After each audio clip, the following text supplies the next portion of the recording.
Well, the height comparison is pretty cool.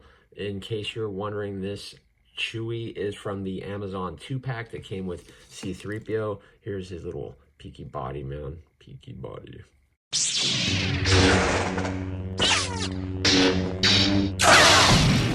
Sean Solo 8. Hey, what's going on? It's Sean Solo 8, and today I'll be going over another Star Wars The Black Series action figure review. Again, from the archive, we have Han Solo Hoth. As you can see, he's got a brown jacket. Obviously, I've got the old vintage. This one's a retro, but the vintage Han Solo came with a blue jacket. In the movie, it looked like a blue jacket.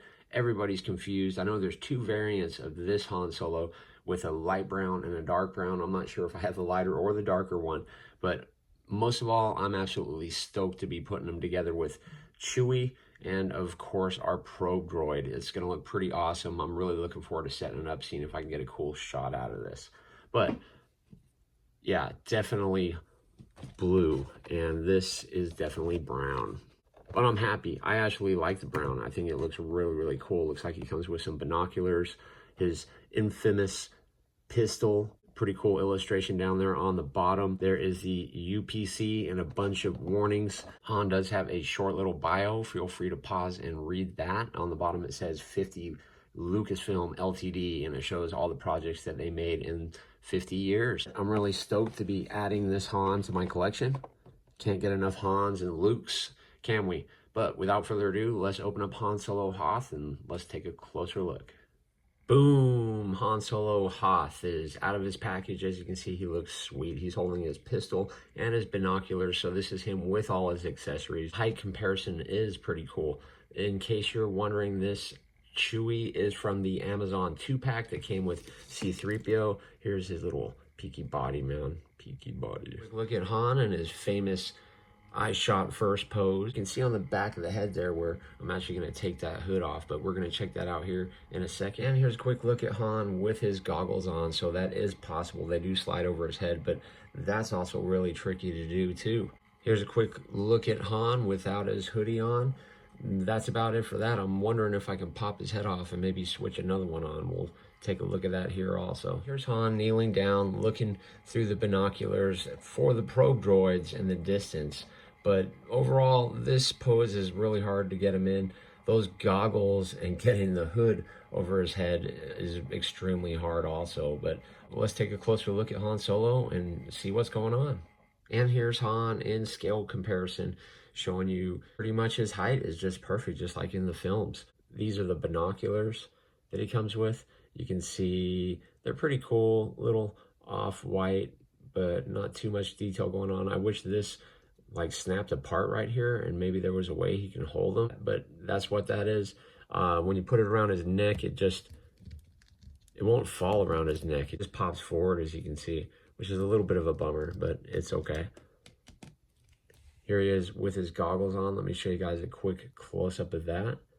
But you can see they go right over his nose and it looks really, really cool. Definitely digging that. They put a lot of paint on the chest here, which looks cool. And of course his jacket looks really, really groovy, just like the old ones. Lots of detail in there. Of course, the typical Han Solo belt. Looks like he's got a little Comtech on the side there, a little communicator device. His gun does fit in his holster really well, and it's, as always, it's your Han Solo blaster. Nice silver nozzle, a little brown on the handle, but yeah, really great job on that. He holds his pistol really well. His fingers are nice and soft. This headpiece does come off. It just pops off in the back here. Just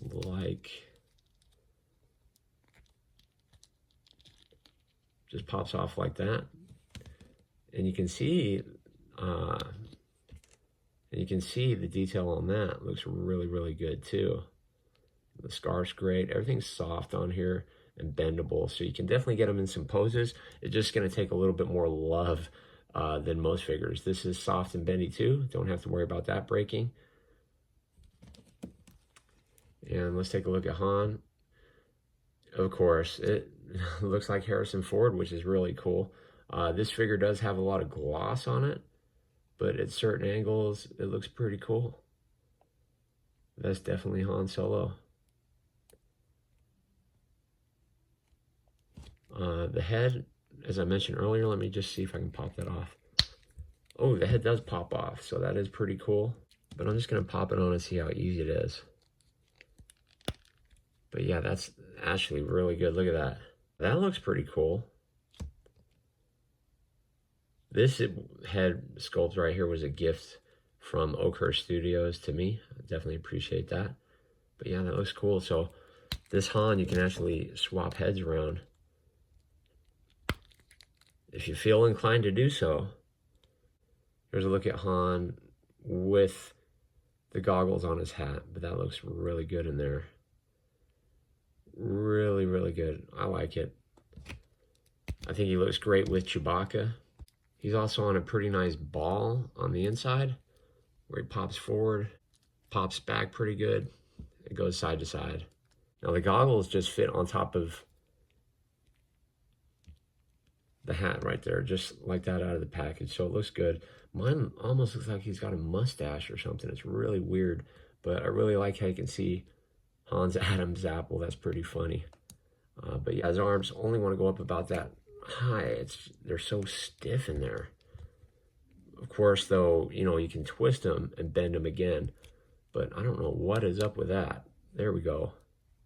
Just don't want to break anything.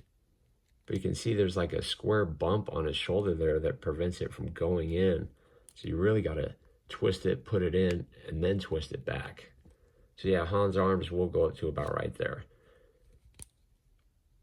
He's got a single jointed elbow, and there's actually no swivel or hinges in his wrist, which are a little bit of a bummer, but it does just rotate right there in the glove. You can see the two different paints there. This right here is a really, really soft rubber.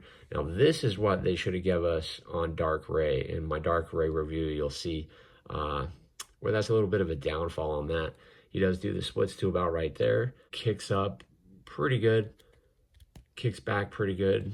Double jointed knee as always. Upper swivel cut. And of course, he's got a hinge and a rocker in the back.